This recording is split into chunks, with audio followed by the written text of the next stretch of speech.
What if I told you that one man's refusal to stop praying would lead to him being thrown into a pit of hungry lions, and that what happened next would change an entire kingdom forever? This is the story of Daniel, but not the version you think you know. Daniel was a man of extraordinary wisdom and integrity who served in the royal court of Babylon during the reign of King Darius the Mede. He had been brought to Babylon as a young man during the exile of the Jewish people, yet through his faithfulness to God and his exceptional abilities, he had risen to become one of the most trusted advisors in the kingdom. But Daniel had no idea that his success was about to make him the target of a deadly conspiracy. King Darius recognized Daniel's superior qualities and planned to set him over the entire realm. Daniel's character was beyond reproach. He demonstrated unwavering loyalty to the king while maintaining absolute devotion to the God of Israel. His administrative skills were unmatched, and his decisions were always just and wise. The king valued Daniel's counsel above all others and relied heavily on his judgment in matters of state. However, in the shadows of the palace, jealous eyes were watching, and they were plotting something sinister. The other officials and administrators in the royal court watched Daniel's rise with growing jealousy and resentment. They resented that a foreigner, an exile from Judah, should hold such a position of honor and influence. These men began to plot against Daniel, searching for any fault or failure in his work that they could use to discredit him before the king. Day after day, they scrutinized Daniel's every action, examined his records, and questioned his decisions. They investigated his financial dealings, his administrative choices, and his relationships with other officials. They were determined to find something, anything, that would bring about his downfall. But what they discovered would shock them and force them to devise a plan so cunning, so devious, that it would trap even the most righteous man alive. Daniel was blameless in his governmental duties. He was punctual, honest, and efficient. He showed no favoritism and accepted no bribes. His work was thorough and his conduct was above reproach. The frustrated officials found no corruption in him, no negligence, no error that they could exploit. Daniel's integrity was absolute. After extensive investigation yielded nothing, the officials realized they would never find fault with Daniel in his official capacity. They concluded among themselves that the only way to trap Daniel would be to create a law that would conflict with his religious practices. They knew that Daniel's commitment to his God was unshakable and that he would never compromise his faith, even to save his life. And so they hatched a plan so brilliant in its evil that it would use Daniel's greatest strength against him. The scheming officials devised a plan. They approached King Darius as a group, presenting themselves as united representatives of the kingdom's leadership. They spoke with calculated flattery, appealing to the king's ego and his desire to be honored throughout his realm. The officials proposed that the king issue a royal decree establishing a 30-day period during which no one in the kingdom would be permitted to pray to any god or man except to King Darius himself. Anyone who violated this decree would be thrown into the den of lions. They presented this as a way to demonstrate the king's supreme authority and to ensure unified loyalty throughout the kingdom. The trap was set. But would the king take the bait? The proposal appealed to King Darius. He was pleased by what appeared to be unanimous support from his officials and saw the decree as a way to strengthen his rule. Without fully considering the implications, he signed the decree into law. According to the unchangeable law of the Medes and Persians, once the king had signed a decree, it could not be altered or revoked, not even by the king himself. The decree was published throughout the kingdom, and everyone was informed of the new law. The penalty for violation was clear and severe. Anyone caught praying to any god or person other than the king would be thrown into the den of lions, a certain death sentence. The conspirators smiled. Their trap was now the law of the land. But they had no idea how Daniel would respond, and neither did the king. When Daniel learned of the decree, he understood immediately that it had been designed specifically to trap him. He knew that the other officials had orchestrated this law to destroy him. However, Daniel's response revealed the depth of his character and faith. He would not allow fear or political pressure to compromise his devotion to God. But what Daniel did next would either save his life or seal his fate forever. Daniel went to his house, which had windows in his upper room that opened toward Jerusalem. This was significant, as devout Jews traditionally prayed facing toward the holy city and the temple. 3 times each day, as had been his lifelong custom, Daniel knelt down and prayed to the God of Israel. He gave thanks, made his requests, and sought God's guidance just as he had always done. Daniel made no attempt to hide his prayers. He did not close his windows or pray in secret. He did not reduce the frequency of his prayers or alter his routine in any way. His faith was stronger than his fear of death. He knew that obedience to God was more important than preserving his life, and he was willing to face the consequences of his faithfulness. The officials who had crafted the trap were watching and waiting. They had positioned themselves where they could observe Daniel's house, knowing that he would not abandon his prayer life, even under threat of death. When they saw Daniel kneeling in prayer, they had the evidence they needed to spring their trap. The moment they had been waiting for had arrived. But would they really go through with condemning an innocent man to death? The officials immediately went to King Darius and reminded him of the royal decree. They confirmed that the king had indeed established the law that anyone who prayed to any god or man other than the king during the 30-day period would be thrown into the lion's den. The king affirmed that the decree was in effect and could not be changed. The officials then informed the king that Daniel, the exile from Judah, was ignoring the royal decree. They reported that Daniel continued to pray 3 times each day to his God, showing no regard for the king's authority or the law that had been established. They demanded that the penalty be enforced. When King Darius heard this, he was deeply distressed. He realized that he had been manipulated by his officials and that the decree had been specifically designed to destroy Daniel. The king spent the remainder of the day desperately seeking a way to save Daniel, consulting with legal experts and advisors, searching for any loophole or interpretation that might spare his faithful servant. The king was trapped by his own law, but surely the most powerful man in the kingdom could find a way to save his most trusted advisor. The clock was ticking. However, the officials continued to pressure the king, reminding him that the law of the Medes and Persians could not be changed. They insisted that the king's own authority depended on enforcing the decree consistently.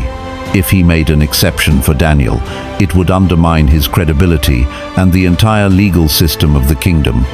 As evening approached, King Darius could find no way to save Daniel without violating his own law. With great reluctance and sorrow, he gave the order for Daniel to be arrested and brought to the den of lions. The king's heart was heavy as he watched his trusted advisor being led away to what seemed like certain death. The lion's den was a deep pit where fierce, hungry lions were kept. It was designed to be inescapable, with steep walls and a narrow opening at the top. The lions were deliberately kept hungry to ensure that anyone thrown into the den would be quickly devoured.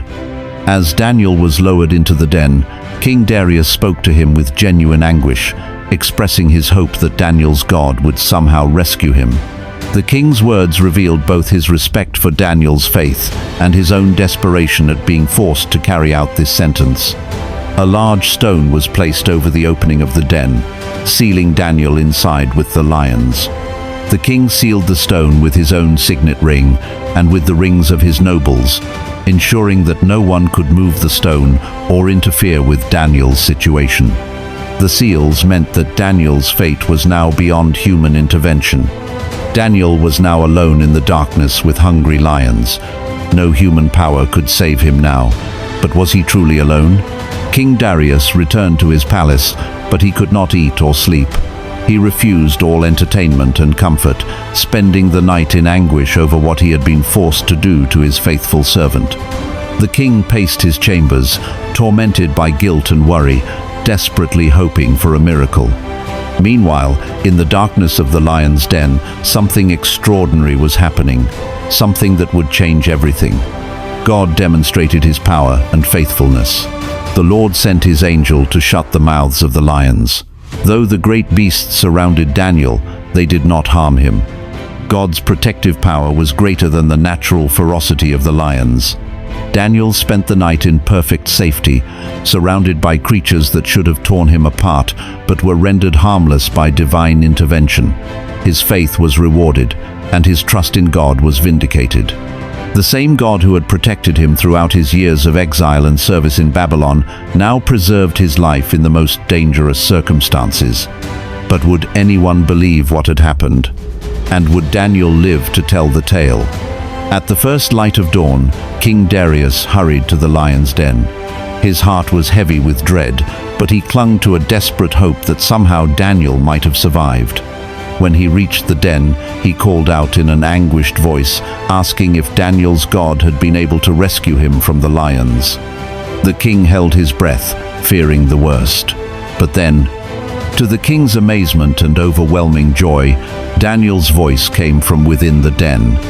Daniel respectfully addressed the king, expressing his continued loyalty and explaining that God had sent his angel to shut the mouths of the lions.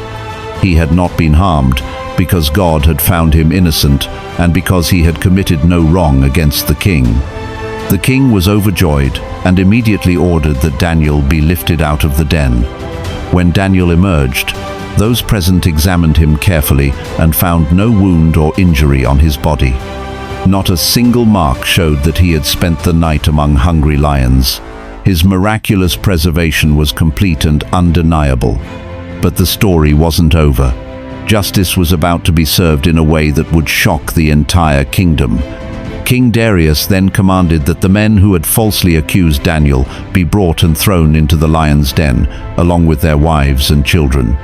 The same lions that had been rendered harmless by God's power now demonstrated their natural ferocity. Before these people even reached the bottom of the den, the lions overpowered them and crushed their bones. The contrast was stark and unmistakable. God had protected Daniel through supernatural intervention, but those who had plotted evil faced the natural consequences of their actions. Divine justice was served, and the enemies of God's faithful servant were destroyed by the very means they had intended for Daniel's destruction. Greatly moved by what he had witnessed, King Darius issued a new decree to all the nations and peoples of every language throughout his kingdom. He commanded that everyone must fear and reverence the God of Daniel, acknowledging him as the living God who endures forever. The king proclaimed that Daniel's God performs signs and wonders in the heavens and on the earth, and that he had rescued Daniel from the power of the lions. Daniel prospered during the reign of Darius and continued to serve faithfully in the government. His unwavering commitment to his faith, even in the face of death, had not only preserved his life, but had also brought glory to God's name throughout the vast kingdom. The story of his miraculous deliverance became a powerful testimony to God's faithfulness and power. The account of Daniel in the lion's den demonstrates that God honors those who honor him, regardless of the cost. Daniel's refusal to compromise his faith, even when faced with certain death, showed that true devotion to God cannot be legislated away or intimidated into silence. His supernatural protection revealed that divine power is greater than any earthly threat, and that God's people are never abandoned when they trust completely in him. Through Daniel's faithfulness and God's miraculous intervention, the name of the Lord was glorified before kings and nations. What had been intended as Daniel's destruction became the means of proclaiming God's power and sovereignty throughout the kingdom.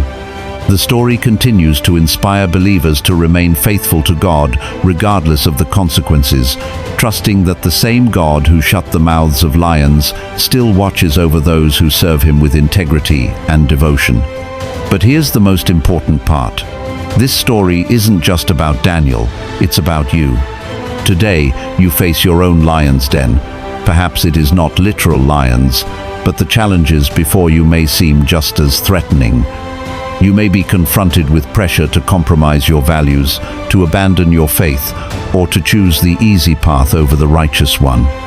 You may face opposition from those who seek to undermine your integrity or destroy your witness.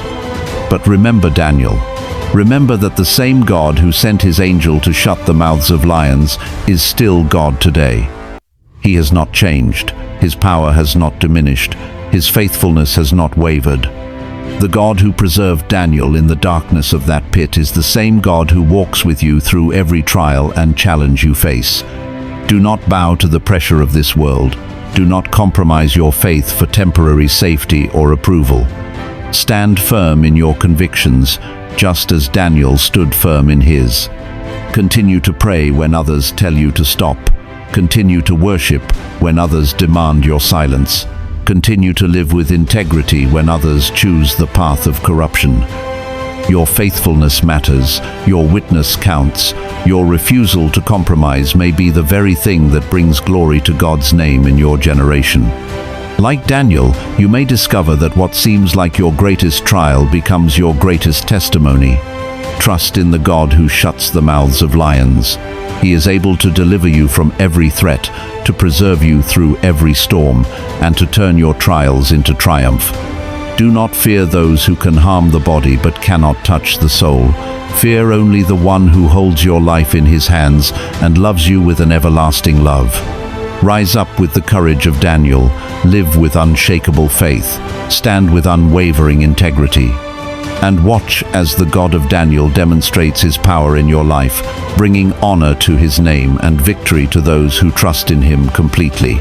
If this story has touched you, please leave a like, subscribe to this channel for more stories of the Bible, and share with someone today.